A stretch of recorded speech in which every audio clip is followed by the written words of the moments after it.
Buenas tardes, gracias por venir al track. Verán del título algunos de que la charla, hemos cambiado el orden de las charlas porque el orador que daba en este horario se le complicó por cuestiones de trabajo, nos pidió un cambio, bueno, y Elvio Heidenreich, quien nos va a dar la charla sobre el modelado numérico de la actividad eléctrica del corazón, por suerte podía y accedió, digamos, a hacer el enroque. Las dos son interesantes, así que los invitamos a quedarse. Elvio es ingeniero aeronáutico, tiene una maestría en métodos numéricos en la Universidad Politécnica de Cataluña, en Barcelona, y es doctor en ingeniería de la Universidad de Zaragoza. Se ha especializado en la resolución de problemas matemáticos por método de elementos finitos de problemas de mecánica, mediante mecánica computacional, y también en el uso de métodos de cálculo numérico para resolver estos problemas de elementos finitos. Particularmente se especializa en lo que es problemas de electrofisiología cardíaca, en lo que más nos interesa, digamos, en ingeniería, y en problemas de vibraciones mecánicas, de estructura, y en la parte de estructuras viales. Pero bueno, también da clase en la Facultad de Ingeniería del Ejército. En la Universidad Nacional de Lomas de Zamora, Elvio, bueno, actualmente titular de 2 cátedras y reciente y flamante adquisición también profesor en la carrera de Ingeniería Biomédica del Hospital Italiano. Elvio, todo tuyo. Bueno, muchas gracias. Bueno, muchas gracias por la presentación, Jorge. Bueno, les voy a contar un poquitito de lo que hice en mi tesis, que ya hace tiempo la defendí, pero bueno, ahora Jorge me ha dado la oportunidad de continuarlo acá en el Hospital Italiano, como para poder seguir con estas simulaciones que son muy importantes. Yo básicamente en mi tesis desarrollé un código en Fortran de elementos finitos, que trabaja tanto tiene distintos niveles de paralelización, con OpenMP y con MPI. Lo he probado con 30 y pico de cores. El trabajo fundamental lo hice justamente en Italia, en Cineca, que es un centro de alto cómputo en las afueras en Casalecchio de Reno, en las afueras de Bolonia. Bueno, más o menos le voy a contar lo que hice. Pero bueno, veo que, a ver, ahora, si esto va.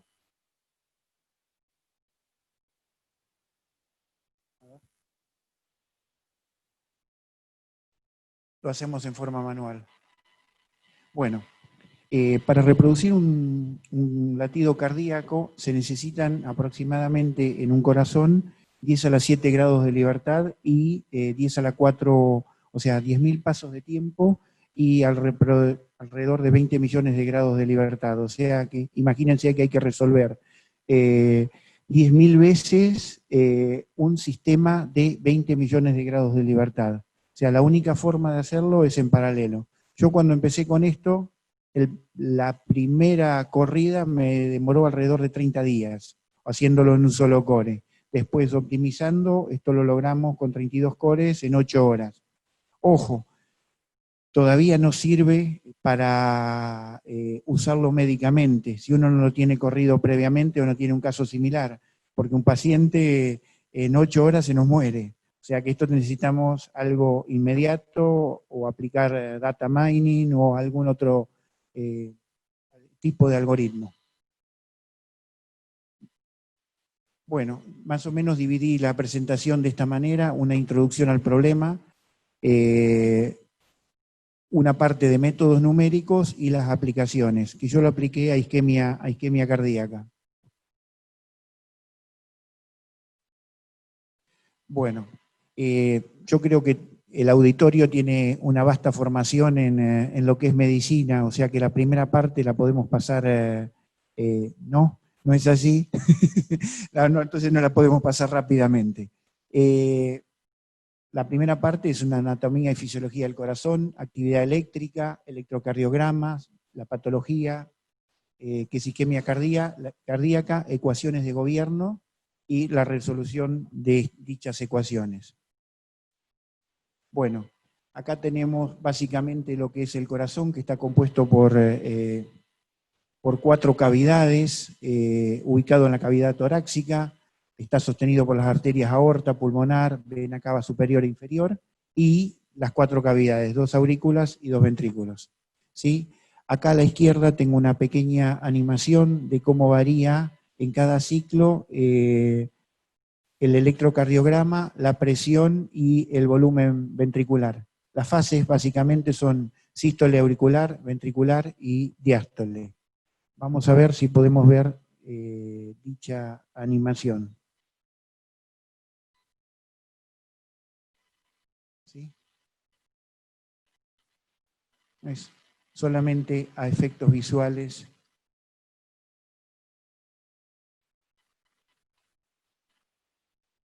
Bien, continuemos.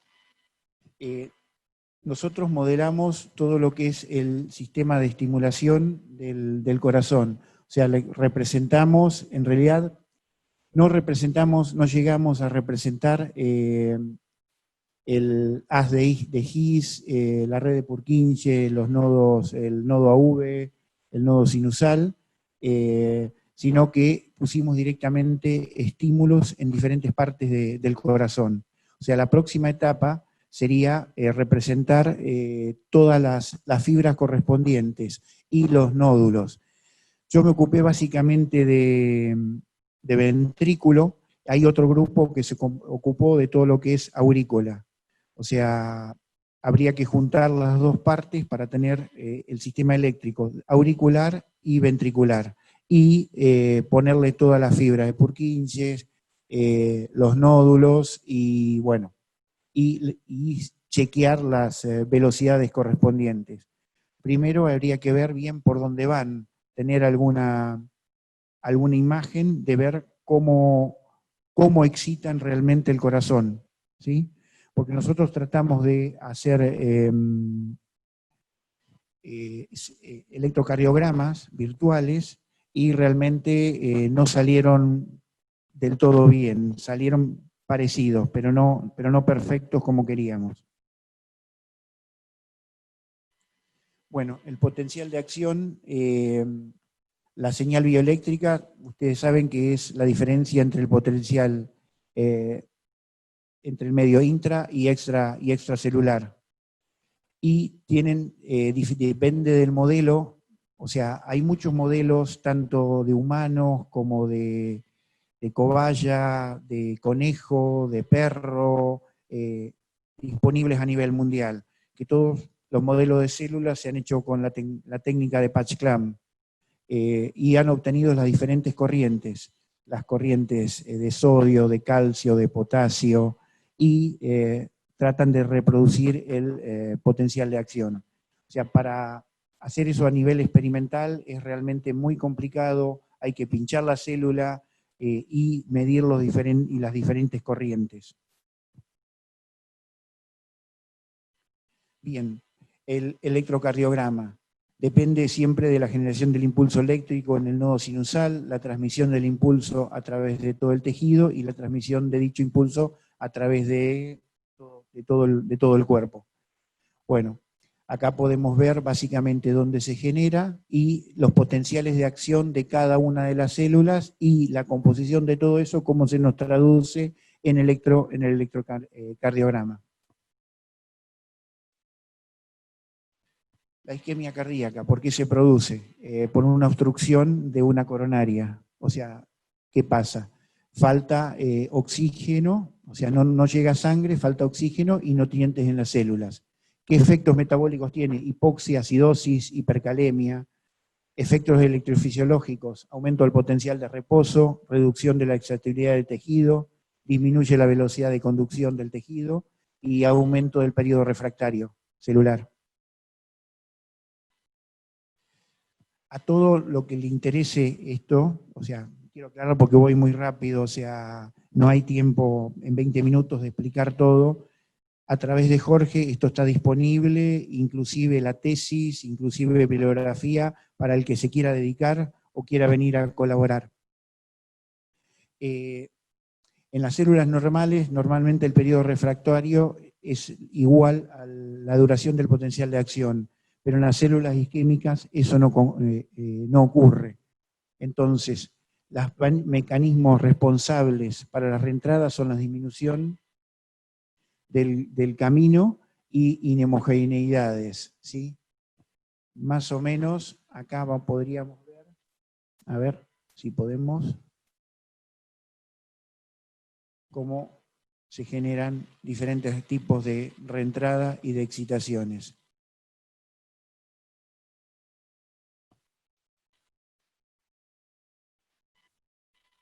Bien. Fases del modelado cardíaco. O sea, nosotros podemos modelar el cuerpo, modelar todo el cuerpo y hacer el ECG, o sea, podemos tener el modelo, hacer el modelo completo del cuerpo, podemos hacer el modelo del órgano, lo que hicimos nosotros, y el modelo del tejido, podemos trabajar a nivel celular, por ejemplo, cuando nosotros lo primero que hicimos fue trabajar a nivel celular, o sea, cómo reproducir la hipercalemia y la hipoxia, cómo se acortan los potenciales de acción. Luego trabajamos en 2D a nivel tejido, trabajamos con reentradas, cómo generarlas, y recién ahí pasamos a través del órgano. No llegamos al cuerpo, o sea, hacer, por ejemplo, un electrocardiograma con todo el cuerpo y con todas las características del cuerpo. ¿Qué es esto? O sea, modelar físicamente todo el cuerpo y ponerle los tensores correspondientes a cada uno de los tejidos que componen el cuerpo, ¿sí? O sea, ustedes saben, si han estudiado ingeniería, que están los materiales isótropos, o anisótropos o ortótropos. El cuerpo es un material ortótropo, o sea que tiene fibras en donde preferencialmente se conduce la electricidad de forma en un determinado lugar con una determinada velocidad y transversalmente con otra. Bueno, para modelar, o sea, cada célula está representada por un conjunto que puede ser desde 5, 6 hasta 20 ecuaciones diferenciales ordinarias. Eso no solamente me sirve para lo que es la actividad eléctrica del corazón, sino también me sirve para estudiar el efecto de las drogas sobre cada uno de los canales. O sea, el mismo código fue usado por otra universidad solamente para estudiar efectos de drogas, ¿sí? Entonces, para estudiar todo esto tenemos compuertas, la ecuación de Nernst que me da los potenciales, donde cada una de esas constantes, una es constante ideal, otra es constante de Faraday, concentración extracelular, intracelular, los canales iónicos. Luego hay que construir con todo eso, con cada uno de los canales, hay que construir el modelo de membrana. Entonces, dependiendo de los canales que hemos considerado, tenemos que hacer un circuito equivalente en donde en el ion está la suma de todas las corrientes que van a pasar a través de la membrana celular. Bueno, una vez que tenemos resuelto a nivel celular, tenemos que encontrar el modelo de tejido. El modelo de tejido es básicamente una ecuación de reacción-difusión, donde tenemos un potencial intracelular y extracelular. Pero si el tensor intracelular y el extracelular, que comparten la ubicación en el espacio, están relacionados a través de esta ecuación, que es lo que ocurre en el cuerpo, podemos llegar a una ecuación de reacción-difusión. Para los que han estudiado ingeniería, esto es básicamente igual a una ecuación de calor o una ecuación de filtración en medios porosos, en donde tenemos el ion, es un término reactivo, en donde están representadas todas las corrientes que componen la membrana, ¿sí? Y para poder resolverla necesitamos ciertas condiciones de contorno que están dadas, en este caso, por condiciones de contorno tipo Newman. Ustedes saben que están las tipos Newman y los tipos Dirichlet. Dirichlet si tendríamos el potencial determinado. Acá es como si tuviésemos los bordes aislados del corazón. Bien. Siempre nos aquejó la velocidad, o sea que tendríamos que buscar algoritmos para que esto fuera lo más rápido posible. Entonces, encontramos esta matemática asociada, o sea, partir el operador y resolver dos ecuaciones en forma simultánea. Las ecuaciones a nivel celular y a nivel de tejido. Entonces, esto lo hicimos, esto es la justificación matemática, que esto se pueden haber dos operadores, un operador para la parte reactiva y un operador para la parte difusiva. Entonces, el algoritmo de cálculo sería, primero, resolver con un paso de tiempo delta t sobre 2 la parte difusiva, luego resolver la parte reactiva y luego nuevamente la parte difusiva. Con eso hacemos un solo paso de tiempo. Y recuerden que eso tenemos que hacer para un latido 10.000 pasos de tiempo. ¿Por qué tantos pasos de tiempo? Porque las ecuaciones a nivel celular son muy inestables matemáticamente. Entonces, al integrarlo temporalmente, podemos tener diferentes esquemas. Un esquema explícito, si esto θ es igual a 0. Acá, este tipo de ecuación me engloba todos los tipos de esquemas temporales. Un explícito, un Crank-Nicolson, un Galerkin, un full implicit, dependiendo del valor de θ y dependiendo de la precisión temporal que querramos. El orden depende del valor de θ. Si tiene 0,5 o 2 tercios, tiene un orden 2, y si tiene 1 o 0, tiene un orden 1 en tiempo. Bueno, espacialmente tendríamos que ver cómo resolvíamos esas ecuaciones. O podía ser por diferencias finitas, elementos finitos o algún otro método numérico. En este caso nosotros usamos elementos finitos, porque tiene ciertas ventajas respecto a diferencias finitas en lo que es geometría. Bueno, también publicamos lo que serían elementos finitos inmersos, es un desarrollo propio, justamente para aumentar los grados de libertad. Propusimos unas mallas jerárquicas, una formulación, una condensación estática, algoritmo de cálculo, que son bastante complejos. Pero bueno, vamos directamente a mostrar lo que es estas mallas jerárquicas y lo que son los elementos finitos inmersos. Lo que hicimos que cada uno de elementos, o sea, recuerden, ustedes tienen un continuo, ese continuo lo discretizan dividiendo en elementos y luego obtienen un set de ecuaciones algebraicas. Eso normalmente en el corazón, porque son ecuaciones muy sensibles, trae ciertos problemas y ciertas oscilaciones en el frente. Entonces, lo que nosotros tendríamos que lograr son mallas muy, muy chiquitas, o sea, muy pequeños, elementos muy pequeños. Para tratar de usar elementos más grandes y usar poder de cálculo, hicimos este tipo de elementos.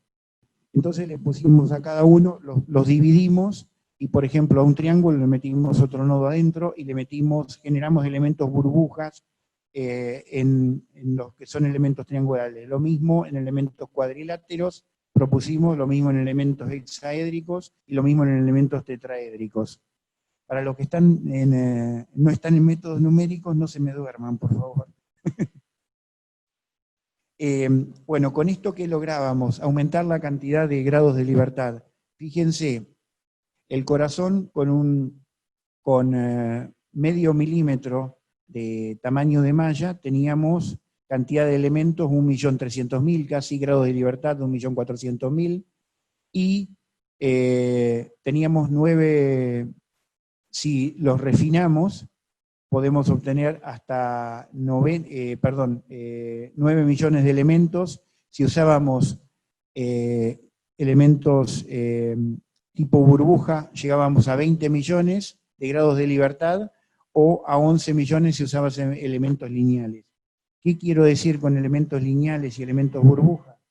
Imagínense que acá tienen solamente un nodo extra. Si usamos elementos burbuja, tienen 5 grados de libertad más que se le agregan a cada uno de los elementos. Bien, no me voy a detener en lo que es la formulación, la condensación estática, es matemática. y el algoritmo de cálculo podemos verlo rápidamente. O sea, tenemos que ensamblar nuestra matriz de rigidez y resolver nuestra ecuación unicelular, resolver el término derecho en cada uno de los macros elementos, ensamblar el término derecho, resolver el sistema global y luego recuperar el potencial en los nodos interiores que no estamos calculando en cada paso de tiempo, sino que calculamos solamente los del borde de cada uno de los elementos. Es una técnica que elegimos que nos ahorra mucho tiempo en lo que es pasaje de información entre máquinas. O sea, porque si nosotros refinábamos igual en todos lados, el pasaje de información entre máquinas era muy lento, o sea, en una red MPI. O sea, estamos hablando de una Mininet o una InfiniBand. Bien. ¿En qué programamos? Programamos en Fortran 95-2003, usamos MPI, Metis. El Metis es un partición de dominios, todo software libre. Y como solver usamos las PS-BLAS, que son desarrollados por la Universidad de Roma. Acá pueden ver cómo dividimos un corazón en 8 dominios. Vamos directamente, bueno, acá tenemos los grados de libertad. Bueno, acá esto es interesante ver cómo disminuimos los tiempos de cálculo. O sea, estamos haciendo estos elementos con burbuja, dividiendo por 3.46 el tiempo de cálculo. ¿Sí? ¿Por qué? Porque fíjense que casi el ion... la resolución del sistema de ecuaciones, fíjense, que inclusive disminuye, fíjense este número. Esto tiene su justificación desde el punto de vista matemático, es que la matriz es más diagonalmente dominante, es más definida positiva, por eso converge más rápido, siempre hemos usado solver iterativo, gradientes conjugados. Bueno. Vamos directamente al corazón. Esto es un corazón humano que era para trasplante, pero en realidad tuvo unos problemas, entonces se le hizo una resonancia y un tensor de difusión magnética y se determinó toda la estructura interna del corazón, cómo está, qué dirección tienen las fibras, solamente viendo el tensor de difusión magnética. Entonces, fíjense cómo está desfibrado el corazón. Y es un tejido totalmente anisótropo. Punto a punto cambian sus características. Bueno, a su vez, para resolverlo, propusimos que tuviese tanto endocardio, miocardio y epicardio, y que las células tuviesen pequeñas diferencias en su potencial de acción. Entonces, ahí tenemos diferentes casos en los cuales consideramos, no sé, un 7% de endocardio, un 71% de miocardio y de EPI un 22%. Y así sucesivamente. Fuimos probando de tal manera de lograr un electrocardiograma lo más realista posible. Entonces fuimos, porque en realidad no se sabe cuál es el porcentaje correcto. Entonces lo único que podemos medir es el exterior, y bueno, lo hicimos de esa manera. Bueno, trabajamos con los trabajos de Durrer. Bueno, acá tenemos los puntos de excitación, los protocolos. 1, 2, 3, pusimos 4 puntos de excitación.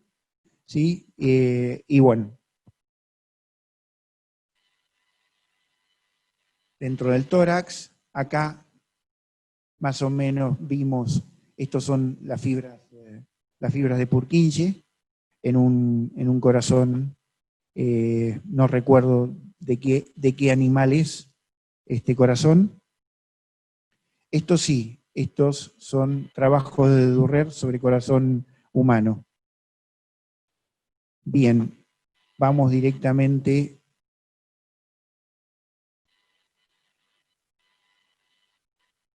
a un corazón isquémico. Ese era un corazón normal. Después tomamos el mismo corazón y le generamos la zona isquémica.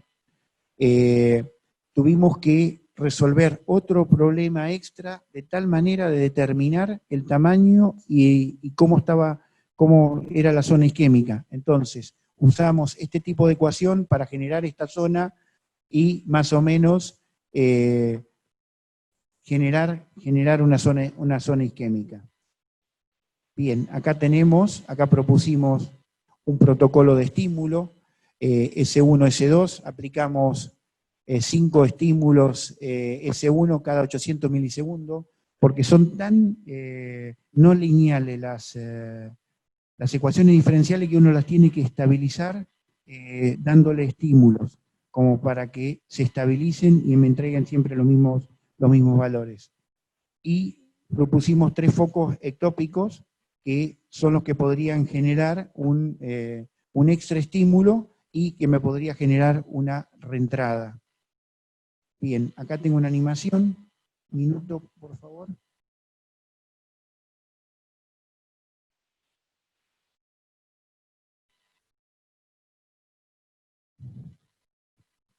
Ahí viene un extra estímulo y se genera una reentrada. No pudimos lograr una reentrada sostenida, pero bueno, tiene el mismo formato de las reentradas que se pueden llegar a lograr en animales y las zonas de lavado que se han visto en humanos.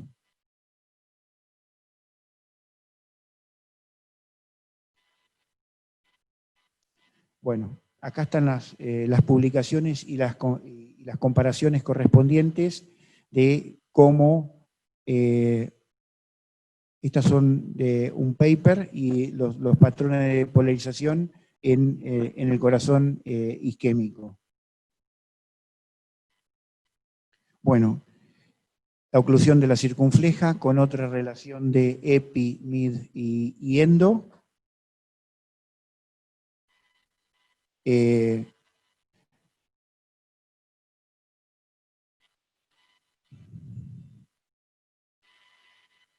Bueno.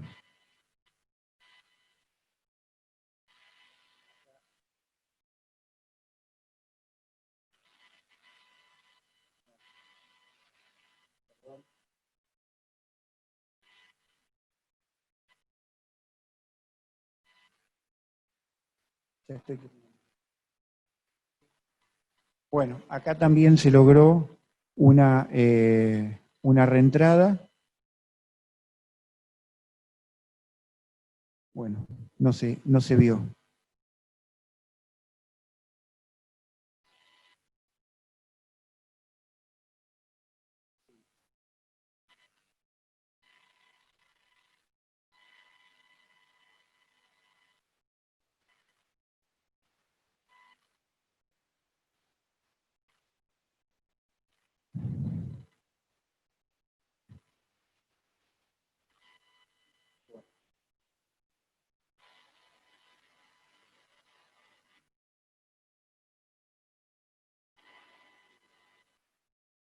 Bueno, las conclusiones logramos reproducir los ECG bastante realistas.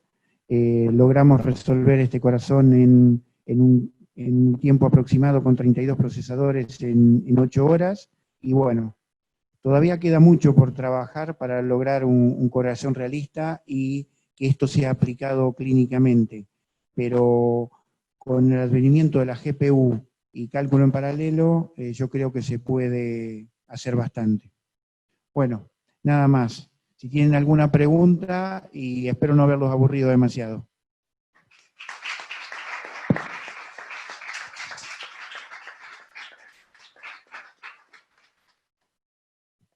¿Alguna consulta? ¿Preguntas? Yo te hago una sola, Elvio. Mencionabas que el trabajo podía continuar acoplándolo con un modelo de aurícula. Sí. Y después, a nivel de la microestructura, ¿crees que el modelo, digamos, es maduro, que se podría llegar a trabajar ahí, digamos, un perfeccionamiento? Se puede, aparte de acoplar, a lo que es nivel eléctrico, podemos dividirlo en varios niveles. En un nivel multifísica podés acoplar lo que es la estructura, para que empiece a latir. pero primero resolver la parte eléctrica, o sea, ponerle toda la fibra de Purkinje, el haz de His, ponerle la aurícula y lograr un comportamiento eléctrico correcto. Luego, acoplarle la estructura y por último, acoplarle el fluido. O sea, hay bastante para hacer, pero se necesita mucho poder de cálculo. O sea, esto, si no se tiene un clúster de por lo menos 100 cores, es una cosa poco viable, digamos. Trataremos de conseguirlo. Muchas gracias, Elvin.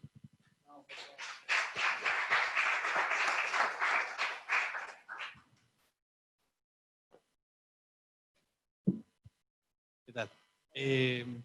Sí, quería preguntarte si este tipo de, los parámetros de este tipo de modelo podrían ajustarse, por ejemplo, a partir de datos reales, como sería el SG, o la distribución de potencial, mediante la resolución de problemas, el problema inverso, por ejemplo, y ajustar los parámetros, y quizás eso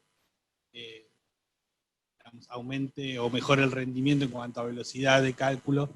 O sea, los parámetros, no sé, de anisotropía y de los tensores de conductividad, ¿son genéricos o usás los propios del tejido que está simulando? No, en esto estoy usando lo del tejido que estoy simulando. Inclusive el ajuste del modelo es bastante complejo, porque tenés anisotropía, o sea, no tenés la misma... cuando yo te mostré las fibras, en la dirección de la fibra tenés una relación de 1 a 4 en lo que es velocidad de conducción. O sea que la anisotropía la tenés que ir ajustando con velocidades, que fue lo que vos me diste, en el sentido longitudinal y transversal. O sea, tenés que ajustarlo a la realidad. Y el tema de las fibras también tenés que ajustarlo. El primer corazón, que fue un corazón de perro que se hizo en Oakland, se decapó y se miró con microscopio la dirección de las fibras. O sea, la dirección de la fibra es muy importante. Después, lo que me preguntas de problema inverso. Sí, con el problema inverso se puede echar bastante realidad e ir corrigiendo determinados parámetros del modelo. O sea, hemos hecho algo también al respecto, con problema inverso. O sea, a partir del SG, ver cómo es la señal que me genera ese SG. Perdón, hago otra respecto a eso. ¿Y las fuentes propuestas en ese problema inverso son todas dipolares o proponen otro tipo de fuentes, tipo multipolar, cuadripolar? No. O sea, en estos momentos no recuerdo, pero estuvimos trabajando, o sea, yo de acuerdo a los datos que me daban, fui haciendo simulaciones con diferentes puntos de estímulo en el corazón para ver si podía corregir el ECG y ajustarlo más a la realidad. Esos puntos de estímulo son como fuentes de corrientes dipolares. No, son puntos, claro, es un dipolo, que es, o sea, es la terminal de una fibra de Purkinje. O sea, que le das un potencial, se empieza a iniciar se inicia la propagación y se genera el ECG en la superficie del cuerpo. Depende qué rama, qué derivación también, ¿no? Muchas gracias. No, por favor.